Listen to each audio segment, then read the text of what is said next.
Aloha and welcome to the Kamehameha Schools on the Big Island of Hawaii. My name is Joel Truesdell and I teach college prep chemistry here on this campus. And welcome to our outdoor classroom. What I decided to do last March 30th to be precise, was to change my curriculum to the point where everything is done in accordance with the National Science Standard of having the kids learn through what is relevant to them. Our campus is deeply based in Hawaiian culture, as all or nearly all of our students are of Hawaiian descent. And so the school and the kids consider that to be very, very important. So what I decided to do was have the kids come in, and you will see this in this first video, or the first section of the video, in the first lesson. The kids came in and we introduced a project where I asked them in an inquiry-based mode to go ahead and find the growing conditions for the most important plant in the native forest, the acacia koa, or koa. This tree is the canopy tree for the forest that we are now restoring here on campus. Our project now has about 2.5 acres planted with over 500 of these. Now, once they did the growing conditions on August 8th, on August 15th we had delivered koa seedlings, and each student was given 5 that they had to plant according to the proper growing conditions. And you will see that in the second lesson on the video, where we go over the growing conditions and the kids actually potted the plants. For the next 2 months from actually the next 3 months, the students raised them, and while they were raising them, they were continuing to not only nurture them, but also begin to record scientific data on the plants. And finally, in mid-November, we came out here and planted the koa, and you will see that in the next section of the video, where the students are actually planting, and we're assessing along the way how well they're doing with their planting. Now, the next section after that is, on planting day, I gave the kids an inquiry-based assignment where they were given a packet on acid and base chemistry, and we really have not covered it yet, but they were to dig out information on acid-base chemistry and then propose a lab, which would not only be based on the acid-base conditions out here, but it would have to be actually performed relative to their koa trees. The next section you will see during the video is actually where in class the kids are actually presenting what they had formulated based on the inquiry-based mode.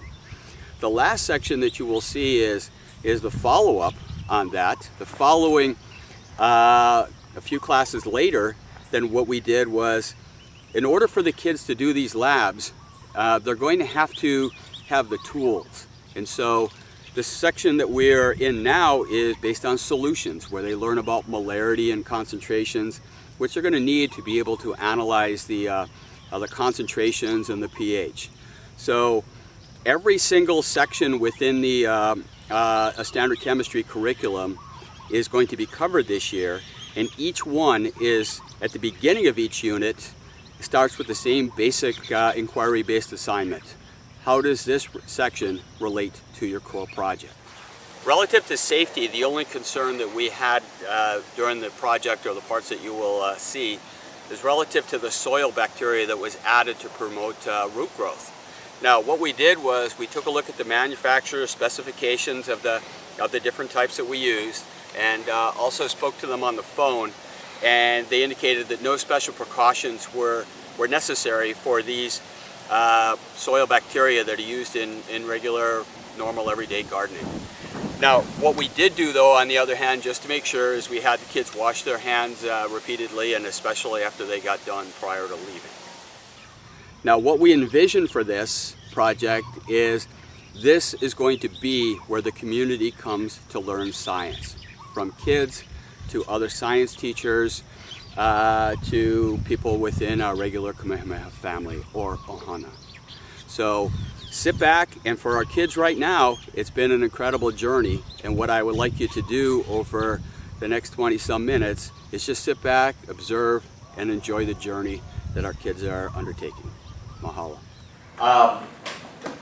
What I want to roll out to you guys, and I'm not sure, I may have told you a little bit about it, but what we're going to be doing throughout chemistry this year is we're going to be doing the core reforestation project. But it goes deeper than that. So what's going to happen is, a week from today, they're going to deliver 1,000 core seedlings to my room. And I will have the pots for them. 110 of the plants are going to be going over to Hawaiian history. They want to take part in that. But each and every one of the people in the 10th grade, and plus AP Chemistry, is going to receive 5 core seedlings. They were grown from seeds from our Keoho Ranch and at the Hawaii State Tree Nursery. And our goal is to get you guys to the point involved with reforestation behind the perimeter fence. We want to turn that ultimately into entirely a Hawaiian garden. Okay? So, what you're going to do is you will get that. Your first homework assignment, or your second homework assignment, which I will give you in a few minutes, will be for you to go find the growing conditions for core. And what that involves is taking a look on the internet, taking a look in books, and talking to kupuna. You don't have to write this down because you're going to be given it in just a minute. Talk to your kupuna, or you can find the gardeners. You can talk to somebody who has a little bit of expertise. Because what we want you to do is, we're going to give it to you right around the 15th. If we have all of the growing medium and the pots, you're going to pot them. Everybody pots their 5. You're going to take and decorate your the pot with Sharpies, anything you want to put on there, because you have to be able to identify the trees. Core is the canopy. The canopy trees are the ones that are the highest. What is that? Well, that's the place where the native birds will go.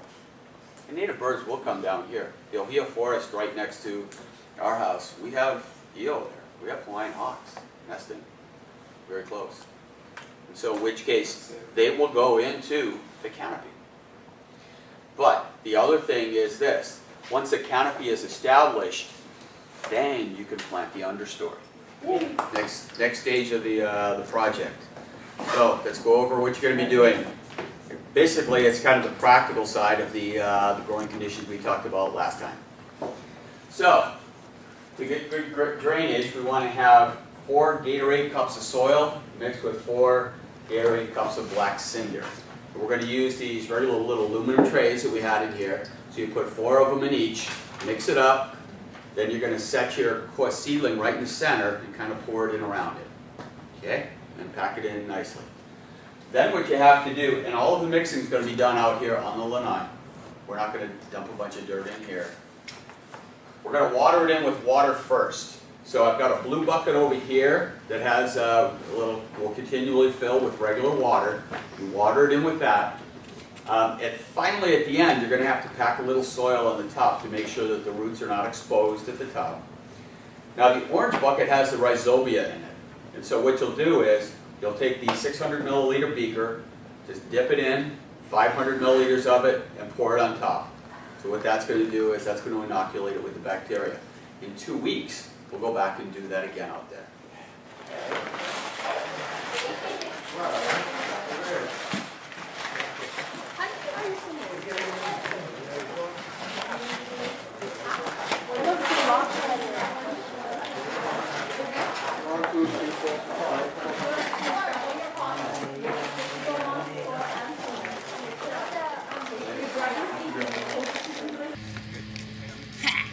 Where is my tree child? Oh, this and that.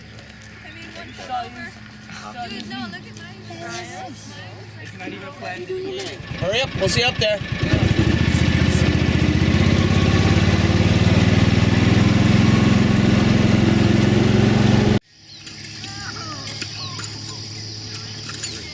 I expect you to be like that.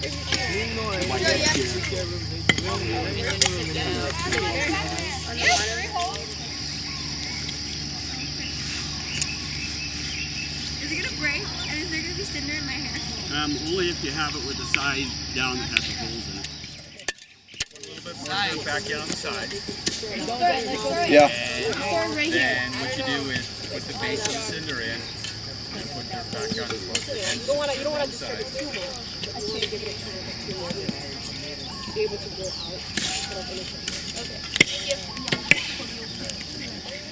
Between the plant, between this guy and the dirt. Okay. So kind of push the dirt over here. Look at that worm. It's okay if the roots are there and like rocks. Yeah, rocks provide drainage. Oh, I broke it. But your whole goal is to not get it to the point of where the root ball that you have there looks like it's buried way too low. At that point, you're good. Now, you don't have to pack it all the way up because remember, you still want to get cinder on the side. Okay. Okay, Shelby, can you describe for me the process of planting and getting it in the ground today? First, you have to dig a hole and make sure it's the right size. Then you put black cinders on the bottom. Then take your plant, put it inside, put black cinders around so it has good drainage.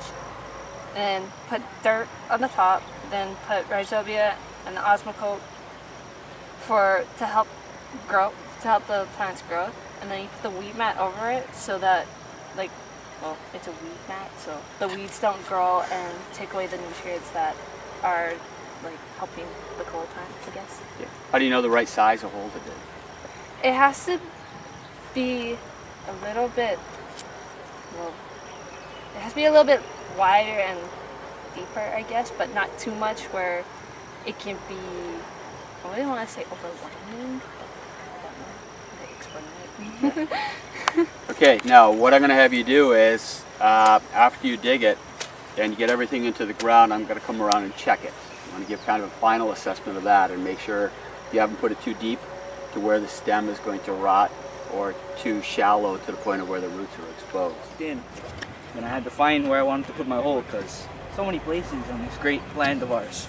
And then once I found my area, I had to start digging up the land for the koa to go inside because the inu of the vai of the ola.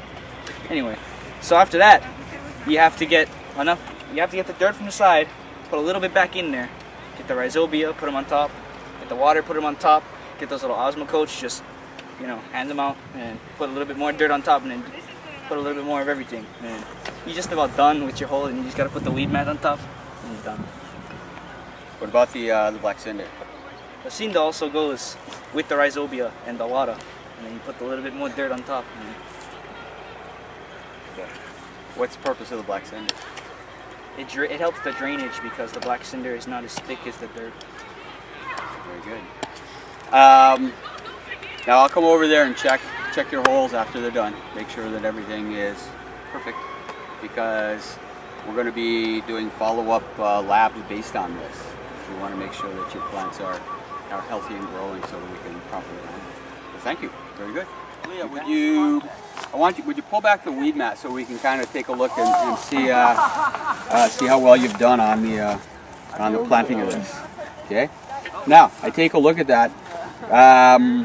What's your evaluation of this guy? I think I could put more dirt in it, but I couldn't find any. So. I think you can. So I think we're going to have to have you get a little bit of help and get some dirt over here. Because what we don't want to do is, can you tell me the reason why we don't want to leave it like this? Because then the roots can be exposed and it's not going to grow all the way into the ground. Okay. And the other thing, there is another part of it though too.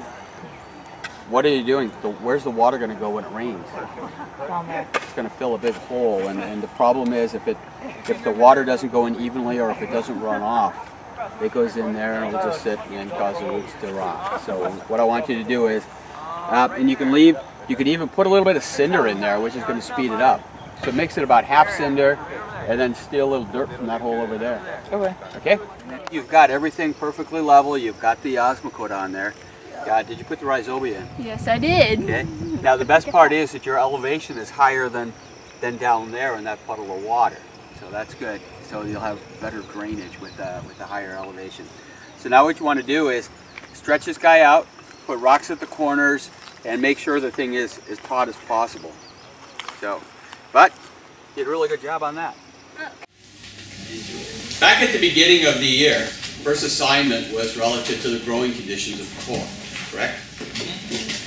Part of the growing conditions had to do with acidity. So what did you come up with? Acid.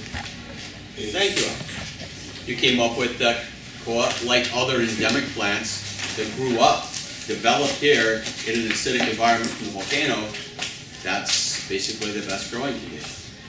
Now, but we haven't really talked a whole lot about acids, bases. We did talk a little bit during the nomenclature section as to what constituted an acid. So what I did was, now that our plants just went in the ground last week, I gave you guys a packet to read and propose a lab. So for this coming semester, and we are going to do the lab that we come up with other subject areas, but when you get out in the real world, you're going to have to propose things. And you're going to have to draw from every source that you have to be able to come up with a solution. So that's what we're really trying to do here. Is we want to get you to use the information that you've gathered so far, and different things that, the thing that I just gave you a little bit on acidity and basicity, and have you propose solutions. Real work. Measure the pH. What would you use? I know that they, like, from different scientific companies, they sell instruments and different, measuring sheets that will tell you the level of pH in the soil, if you get a sample, or possibly of the water that you're, of rainwater or tap water that we'd be using to water the plants. Okay. So she's proposing that we measure not only the pH in the soil, but also the rainwater and tap water. We had the big 100-gallon tank back there. And what is the acidity of that? And what was it you were using to measure the pH? I know that Be more before specific. in elementary too, we used different agents that would change color depending on the range of pH that was in it. So she would use pH indicators. Okay. Let's open it up to other questions. Okay, let's go with Colette. How would you measure the pH? What is your The pH proposal? can be measured by using a pH meter, but if not, you can use the pH indicator strips that we would use it in the soil rather than. Okay. So you would use a pH meter. So you would use more of the electronic technology. Okay. Okay. And you would use it for tree coil plants. Okay. The ground is not in the proper pH range. Fertilizer, fix it, add or reduce the ratio of pH to soil, I guess. But that's if it's too high, Yeah, too much. that's if it's too high. Yeah. See, we're running into a problem that's, or you have to. Question is, and the other possibility that maybe you're referring to, Makani, is what if it's too acidic? And that's going to be the question. Because right now, I think some of you guys already have some assumptions in there. If it's too acidic, then we have to raise it a little bit, make it a little bit more basic, put a base in. If it's too basic, then we're going to have to find a way to put acid in. Now what we're going to find is, Kairos, your solution is not all that far off. Different fertilizers have different levels of acidity. You've got some that are very neutral. And you've got some, especially here in Hawaii, where they make up these. You guys ever been down to Garden Exchange? yeah. Yeah, but they well, I think it's pretty different numbers. CR? Garden exchange, dog. Could you repeat that, please? Garden Exchange creates their own sorts of fertilizers that have the different numbers. Instead of just a straight 16, 16, 16, they'll have 12, 14, whatever. The numbers on the fertilizer bags, it's nitrogen, phosphorus, potassium. But one of the interesting things is because the local endemic plants and even some of the indigenous and Polynesian introduced really love acidic soil. The fertilizers are geared towards being acidic. So in which case they fertilize properly without drastically just wrecking the pH.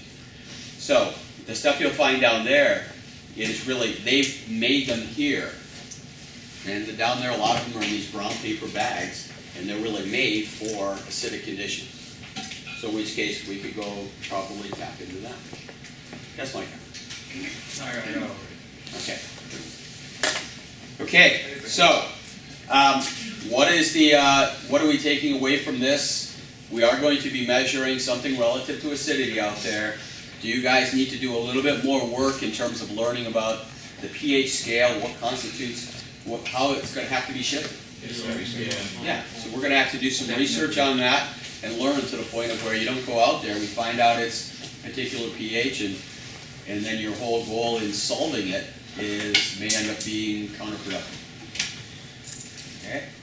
Any questions?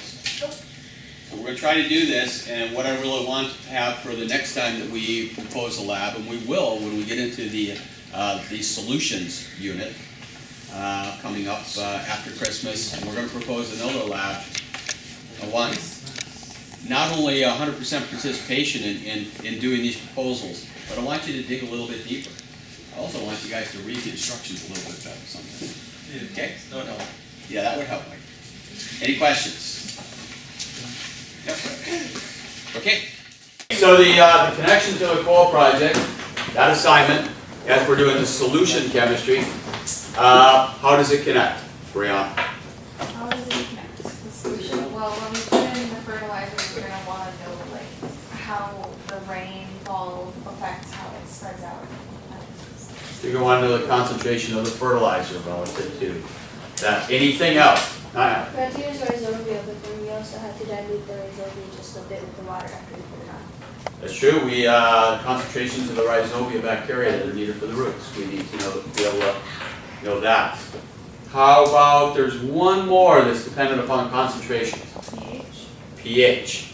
We haven't gotten to that yet. We're slowly building all of the tools that we need to be able to understand and do the lab. But what we're going to find out with respect to that is that pH, which everybody just knows a little bit about it, it's about being acidic or basic, but it's actually a mathematical thing that comes from the molarity, the concentration of the acid that's in there. So in order to fully understand it and be able to do the stuff in the labs, that was why we're teaching you molarity right now. Okay? Now last time we talked about this a little bit, and let me take a look up here and give you guys a quick little brief review, and then what we're going to do is we're going to put you in there back in your groups, and you'll be doing a little bit of math on it. Okay? We give you the tools, you got to practice with the tools. So over here, we said from this is like months ago we learned this. Moles was equal to grams over molar mass. But we said when we get to units of concentration, we got to take the moles of the dissolved solute divided by the liters of solution, the new concept that we just started talking about of molarity, which you have to have for what we're going to be doing with the core project. Then the second part is the dilution equation. The dilution equation says you're starting out with a concentrate, we're diluting it up. What is now the new concentration? Because we don't want to put something on the plants that is either too concentrated or not concentrated enough. Okay? So the initial molarity times liters is equal to final molarity times liters. Now the assignment that I've designed for you, it starts and it just slowly works and gets just a little bit more complicated as it goes on.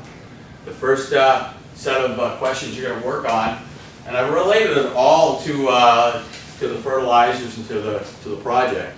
So the first one is very simple. So you're going to get into your groups, and I'm going to go around and make sure that you're kind of slowly proceeding. So it goes from being one step in terms of the calculations to 2 steps and then 3 steps type of logic. Any questions? Yeah, we can't do the acid-base lab until you've got all of the tools. And it's going to be the same thing for the other labs we're going to design relative to thermodynamics and also relative to gas levels. So we're actually going to work with acid? Yes, you are. Oh my God. That's a good question. Okay. What you're going to do is, what we're going to probably come up with is about 3 or 4 different labs based on what's been proposed. And we're going to do them all relative to the plants, the core plants out in the back. And then what we hope to do is take what we learn and remediate the soil. Or test remediation around your plant. Or plants. So, Are we going to mix anything together? are you going to be mixing anything together? Oh yeah. Yeah. Will it explode? Will it explode? I hope not. I hope so. What if it does? We're not going to. Okay, I got calculators up here. Let's get into your groups. Wait, why don't we do it like this? Since, we're going to sit there. He's not here. Just do it right in the groups of 4. 1.7. It was right, you guys. Round it? That was right. Well, round it to the proper number of significant figures. 1.7. Yes. There you go. What's the question? At 40 degrees Celsius, how many grams of mp4 fertilizer can dissolve in 100 grams of H2O? So what are you given? The degrees. You got the degrees and you've got the fertilizer, correct? Yeah. So at 40 degrees, you go up until you hit the fertilizer, then do what? Right here. Then Then you just take this thing? you go over to there, correct. That's how many. That's all? That's how many grams would dissolve for 100 grams of water. Oh, I get it. Okay. Gotta read the y-axis. So do we round this, right? Yes, which problem are you on? On this one. Okay, how many significant figures do you have? From there. How many do you have there? 3. So your final answer should have 3. Correct. You rounded to 3 significant figures. What did guys? Everybody pay attention over here.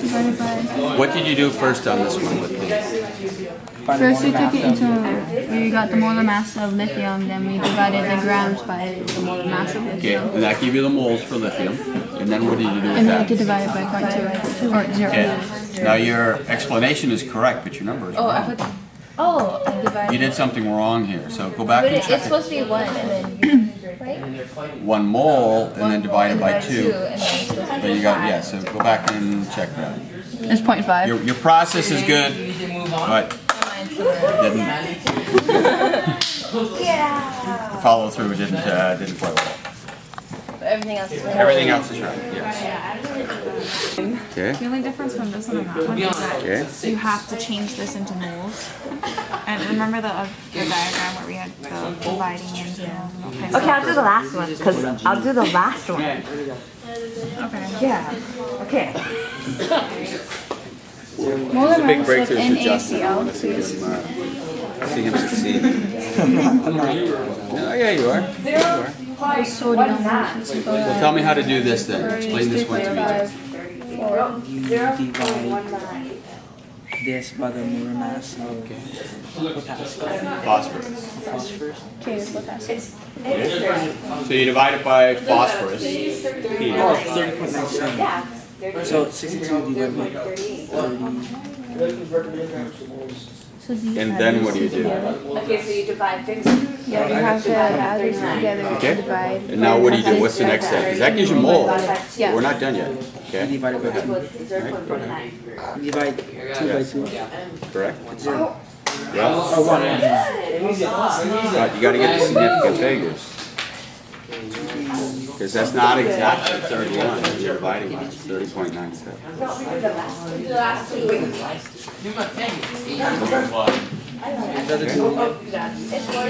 Okay. Yes. But make sure you got the right significant figures over here. But in each problem, you're given different volumes and different initial volumes and different initial molarities.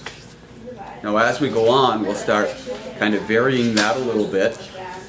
And the next step will be is I'll give you grams and you find the first molarity to put it in. So we can go back to the point of where we can make it a whole bunch of steps to do this. But right now this is going to be this is the first step. Okay? So go ahead and give that a try where you're basic. Capital M stands for molarity. 0.5 times 6. 0.5 Yeah, times 6. times 6 is equal to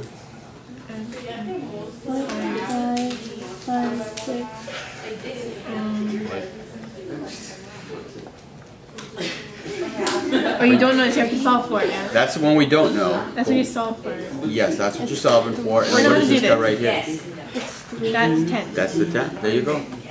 So it's 0.5, yeah, times 6 equals x times 10.